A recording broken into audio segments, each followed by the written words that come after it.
The school pays you to teach. The student pays his school fees to come and learn. And now exactly. But no, listen. Let me explain this thing to you. Let me explain this thing to you in a manner you will understand.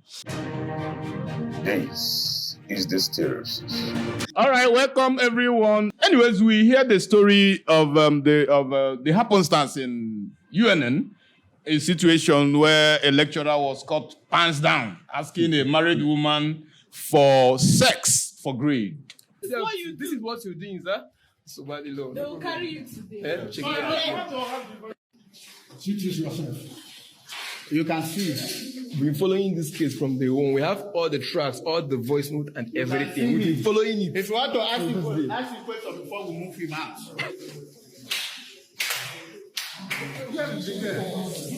The guy is there.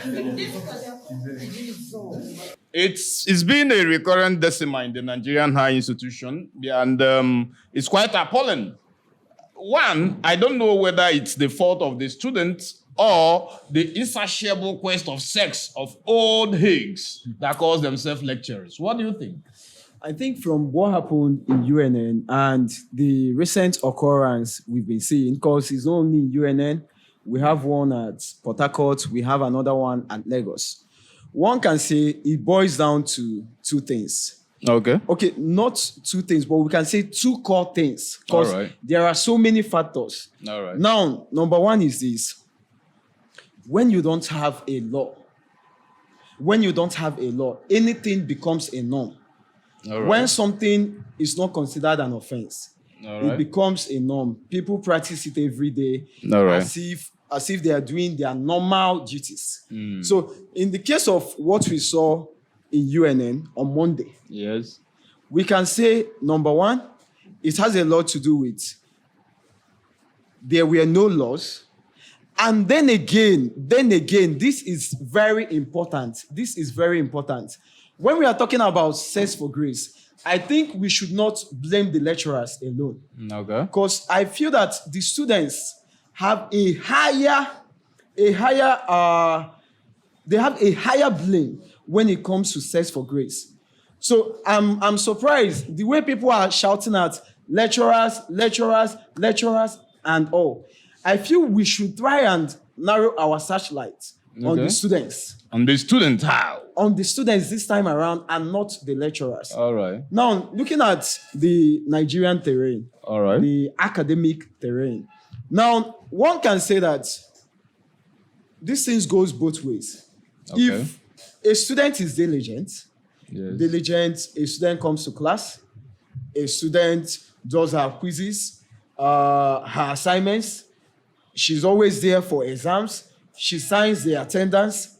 Now, I feel that a lecturer won't have the boldness or the confidence to ask a student for sex or to ask a student to, because looking at it from this angle, now if you're a diligent student, you are coming to classes as at and when due. There is no way a lecturer will set an exam for you and you won't perform well. Now, have you ever heard of a scenario where a student is diligent enough but still fails a course, which they feel that is even their A-grade course?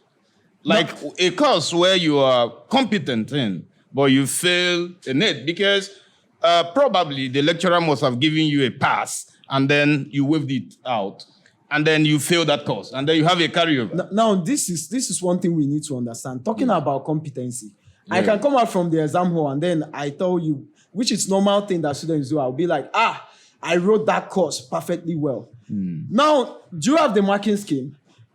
You were once a lecturer at Godfrey Okoye University. Yes. I believe you've seen what students write at times. And most times you will see them, they will walk up to you and tell you, sir, I failed your course. I believe I wrote well. And you looking at your marking scheme, you are looking at what that student wrote. And you can't even comprehend what that student wrote.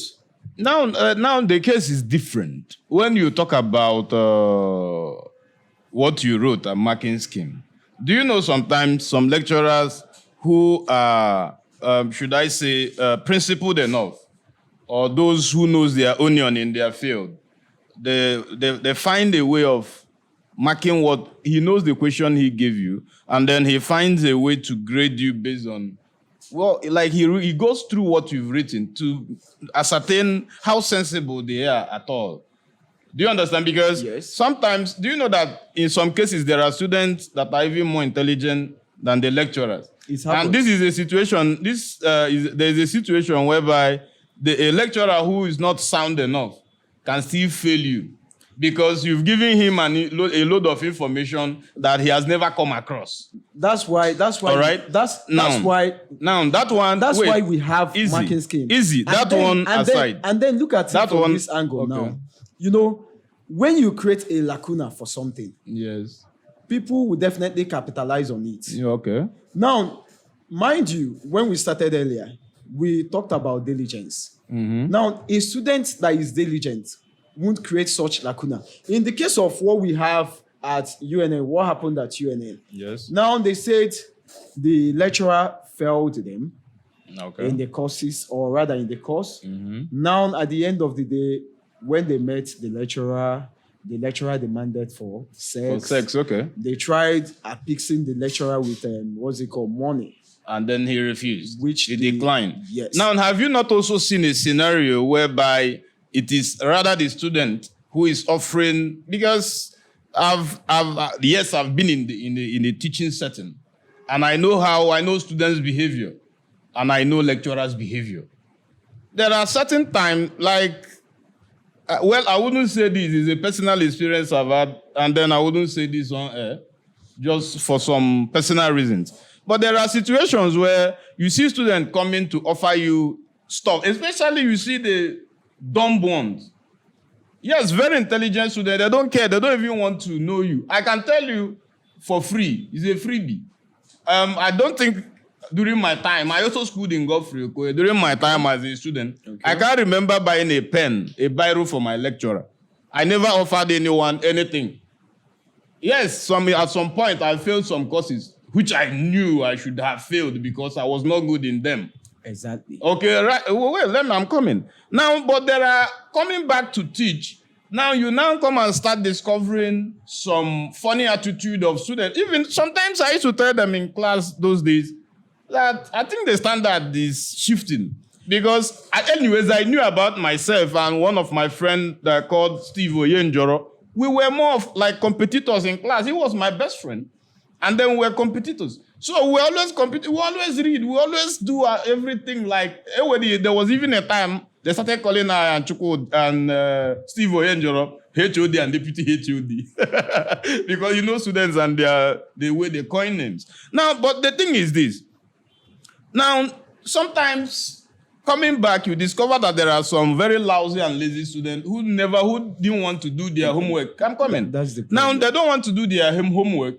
Now, the lady, if she knew she had passed the exam, by the way, why going to offer the man money for him to now come and say, I don't want money, I want sex? No. You should have done your due diligence as a student. Listen, I'm coming. I'm talking from an experience point of view. Okay. If you are sure that you have done your due diligence in your work and you're sure you needed to pass, now there is a channel to communicate your grievance, which is what? You write to the school for a remark. Every school, Godfrey Okoye has it. I've once applied for one myself as a student in Godfrey Okoye. And then I got a favorable answer. All right? I won't say I had any squabble with the lecturer, but sometimes he might have been tired while marking my own script. And then something happened. But I know I instituted a report, and then it was, thank God to peace be unto her, and may her soul rest in peace, Reverend Sister Professor Gloria Njoko. She made sure that everything went well.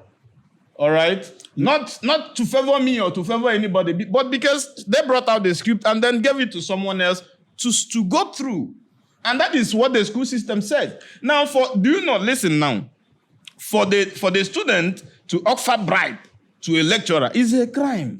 No. And then for the lecturer, listen. For the lecturer to collect money from the student for the purpose of going around turning tables for just imago to make things work. That is why you churn out a lot of half-baked graduates, non-entities and illiterate. And then they come out as what? Graduate. Someone who cannot pen down their name. And this is where I fought some of the lecturers. Sometimes you see them, they become very lenient. People who practice this kind of thing are the most liked lecturers in the school system.